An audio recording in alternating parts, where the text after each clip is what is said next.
Welcome to All Asset News, or Dan for short. My name is Rob, and today I wish I had better news, but unfortunately, that's just not the case. So first thing we have to go over is that Blockfi just recently announced they are bankrupt, and they have entered into Chapter 11. What does that mean for you and me? Well, if you've been watching the channel for any length of time, you knew that this was not the bottom. I think we got more pain to go, unfortunately. But relax, it's all how you look at it, and it's all what you do with it. Also, we're going to take a look at some other news. Binance is moving funds for proof of reserves, and just a couple of things that CZ said that just give me a little bit of an off stance for what's going on. Also, ETH whales are dumping on Binance. Kevin O'Leary talks FTX as he was a spokesperson for it. And also, Line's crypto exchange shuts down, and they do it in the right way. Also, I need you guys to keep your head up and plan now, because today and the weeks and months that are coming up is what separates us from them, as I call it. And lastly, yesterday's video. Was my thumbnail and title of yesterday's clickbait? Yes. And we'll go over that. And last, we'll just do a little Q&A. So the first things first is Blockfi is bankrupt. And of course, I mean, when we talked about this months and months ago, you know, when everything happened with Celsius and Voyager, you know, of course, you know, we did the videos on them. Wasn't fast enough, unfortunately. Celsius with the video was within within 9 hours before it shut down. Voyager, at least we figured out 2 weeks beforehand. People got most of their funds out of it. It was great. And then, of course, we did the rules. And the rules were very simple. The rules we put up, it's all gone. Don't invest more than you can afford to lose. Everything is scam until proven otherwise. Don't leave anything on exchanges. Don't use leverage. Take profits. And for that, I mean, we've been pretty consistent on this channel that we said that the bottom was not in June. We were going to see some more contagion, some more problems. And now here we are. And this shouldn't come as a surprise to anybody. Genesis is also looking at the crypto lending platform, is also looking at bankruptcy. They've already hired Moelis and Ellis, I think. Moelis and Ellis, bankruptcy firm. And now Blockfi comes out and says, look, we don't have the money. So just real quick, I mean, this shouldn't be a surprise to anybody, but here we go. So this is what we have as far as the breaking news, about 30 seconds or so from Bloomberg. So just take a listen.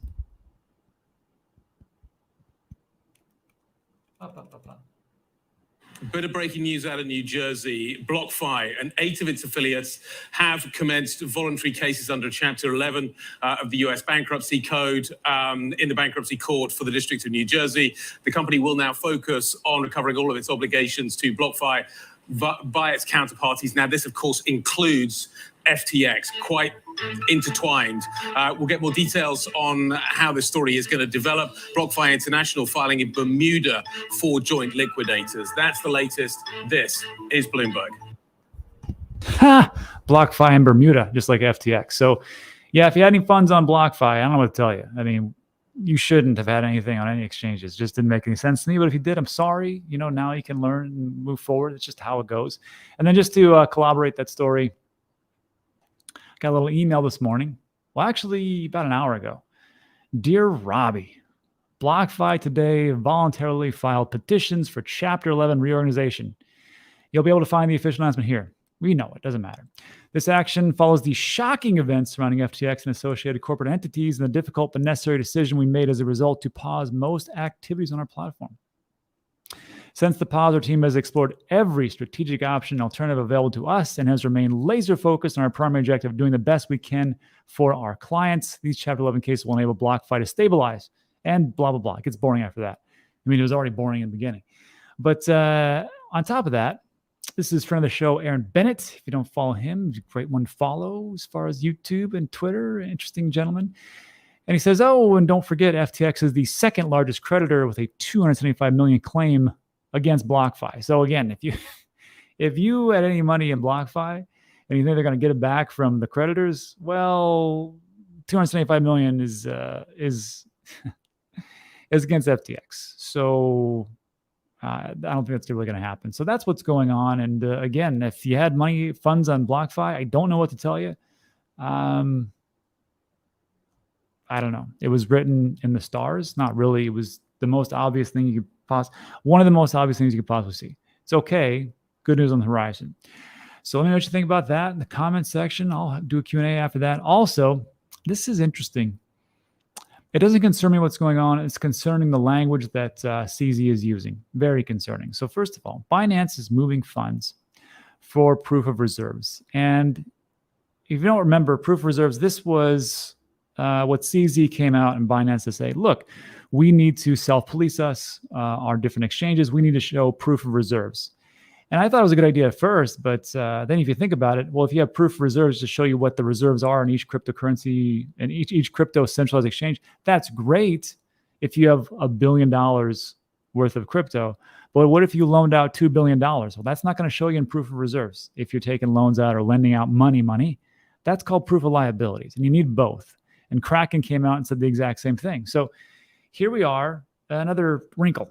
Let me know what you think, because it's just, this part gets interesting. Binance CEO explains that 127,000 Bitcoin transfer, not $127,000, 127,000 Bitcoin transfer points to proof of reserve audit. So a few weeks ago, CZ declared that it's bad news when exchanges move large amounts of crypto to prove their wallet address. And when you get into this article, you understand that I don't think it's that big of a thing at first, but just pay attention to the end. So Binance sent 127,350 million Bitcoin, which is worth more than $2 billion, to an unknown wallet on November 28th.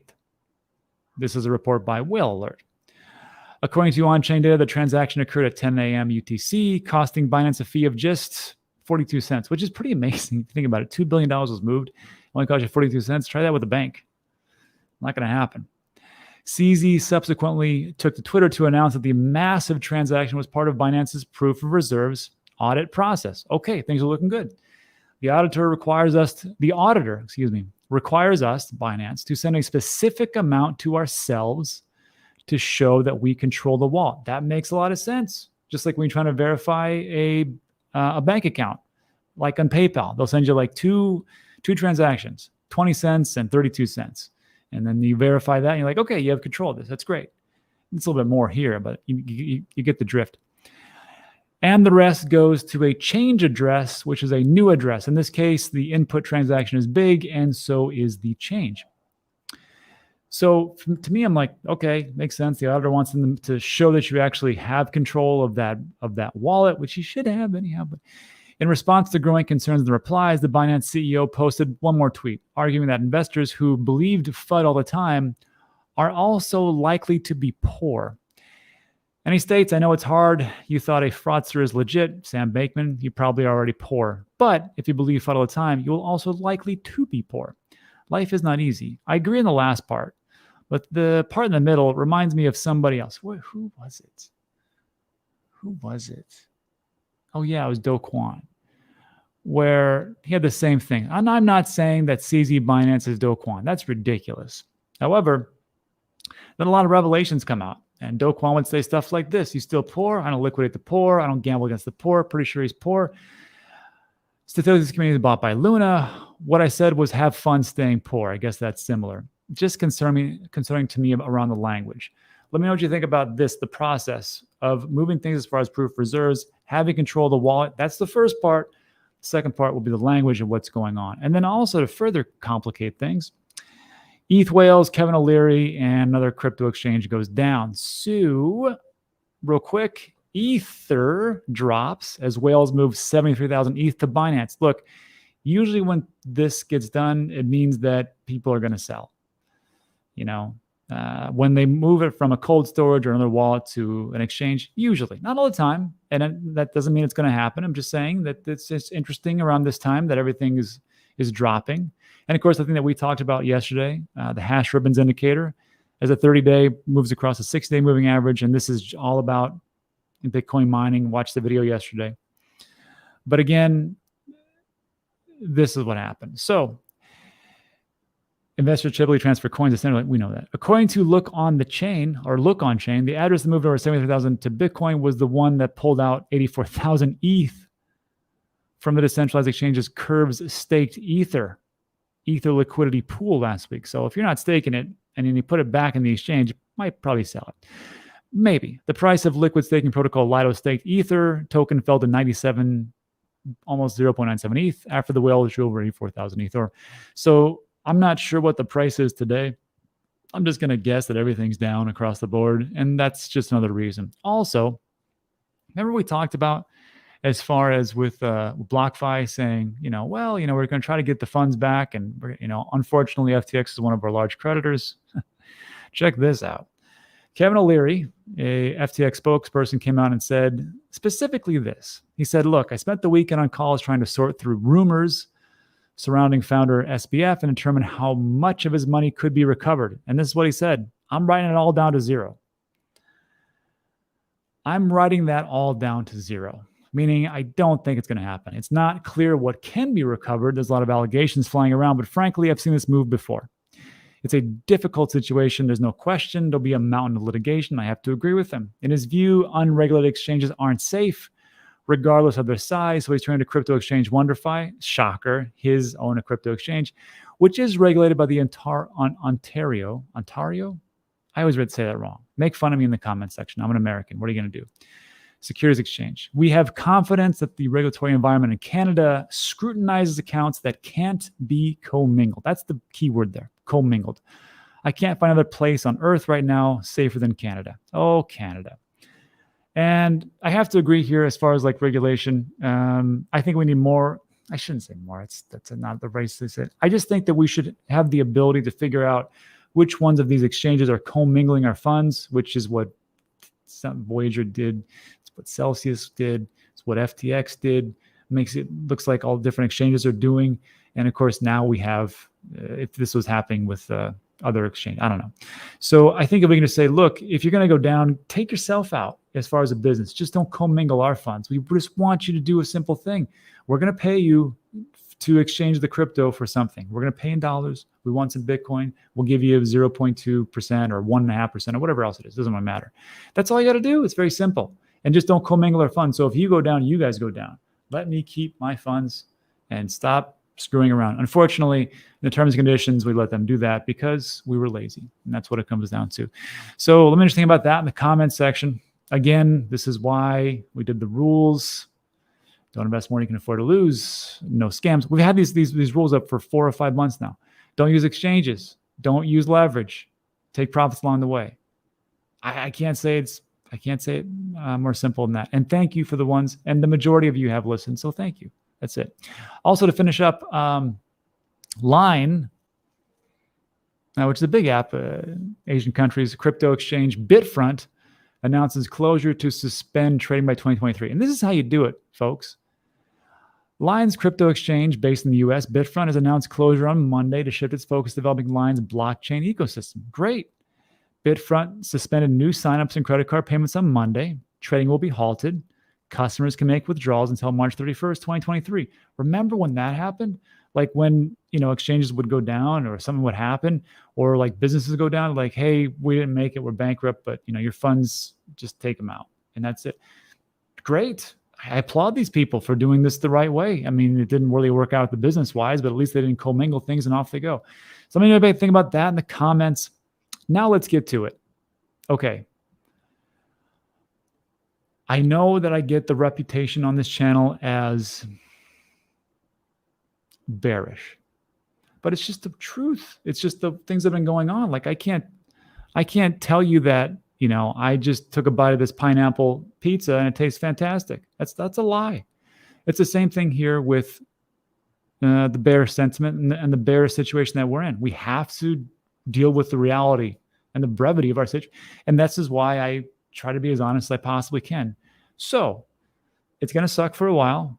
This year is going to go down in flames. Just be honest. Next year is going to be sideways action, hopefully a little rebuilding. Next year or the year after that, 2024, we're going to have a Bitcoin halving. And hopefully after that, we can start to recover and do some things and actually make a little bit of a run of it. There's bear market rallies everywhere to happen. I don't know how many they're going to happen, but again, I don't see really good things. I could be wrong. I hope I'm wrong. So far, it's played out the way I kind of saw things going. However, this is where you have to decide what you want to do. I can't tell you what to do. Not your dad, not a financial advisor. This is what I'm doing. I'm planning right now for the next bull run to happen. I don't know when it's going to happen, but I got a plan in place. So there was a question yesterday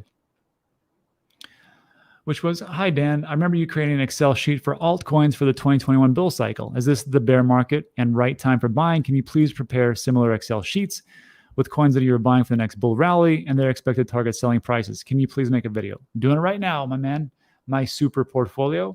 And let me just preface it with this. Oh, first of all, I probably should have shown you the image, sorry. I have to preface it with this. What I'm going to talk to you about right now is planning for 2, 3, 4 years in the future. That is what separates the tourists from the veterans. To make the play right now when things are just a little crazy and you can have some sanity in the world and go, okay, things are falling apart. Let's make a plan for the next one. That's it. That's all I got to do. So just so you know, what Super Portfolio was talking about was there's a link in the description of all my videos. It says strategies, and you can see 5% degen plays, all the crypto exits, which are old. You can click on that. And then, of course, the 2024, 2025 exit strategy, which I think is going to happen. And it'll link you to this section in my website, which has real essentially this video, which is okay. Nothing to write home about. And this video, which I think is pretty good. So real quick, what they were talking about is my old strategy was this. And I have to tell you, I have to be honest, it actually worked some ways. If I would have stuck to it, it would have worked a lot better, but I got greedy. And I think we know that. I didn't sell as much as I should have.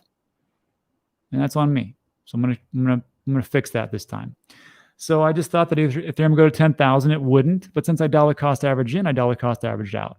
And on different levels, different price points, I would sell. And I did. Chainlink, I thought that Chainlink would go to $35. And in actuality, it went to $50. So this one played out pretty well. Unfortunately, I didn't sell everything. I did these price points because it was just a prediction. I didn't really know. And it worked out pretty well. A crappy plan is better than no plan at all, quite honestly. Bitcoin, I thought I'd go to 150,000. That didn't happen, but I got to sell some. EOS, Beardy, I sold that. Thank God. I mean, not all of it, unfortunately. I'm still holding on. Cardano, I thought it would go to $3. And it did. Well, it went to 297. So that one's probably my best play. And Theta, I was wrong on that one. I thought it would go to 10 and went to 14. But don't make it out like, oh, he's a genius. No, I just got lucky. So on this one's, that is those plans. The plan now is to use some data-driven focus.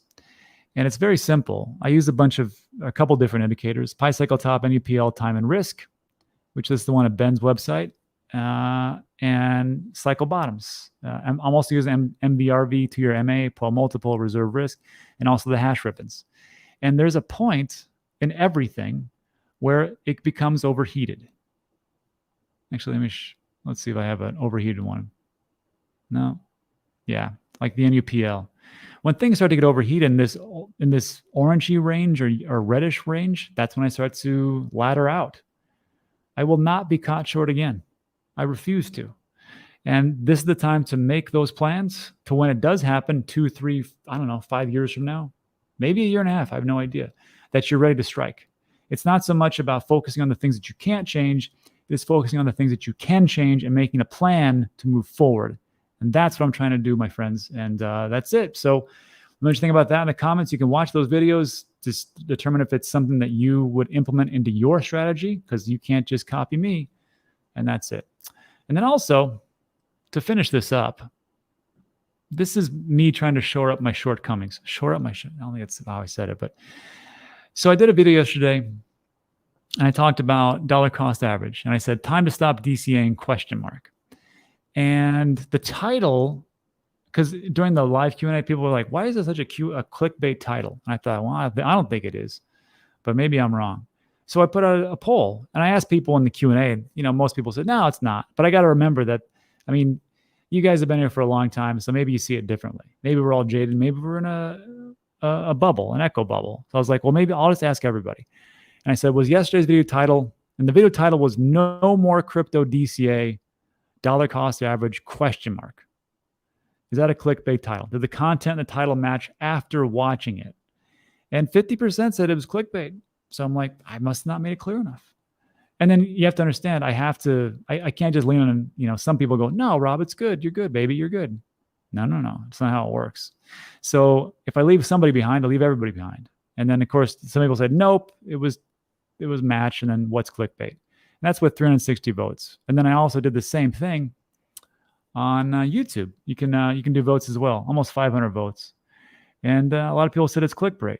And interestingly enough, people said, I didn't watch it, but I know it's clickbait. And that's the thing. I think it really comes down to defining what clickbait is, which is that just a snappy title that people want to click on? Or is it like the information totally doesn't match what you're talking about in the video? So I said, well, maybe it's not clear enough.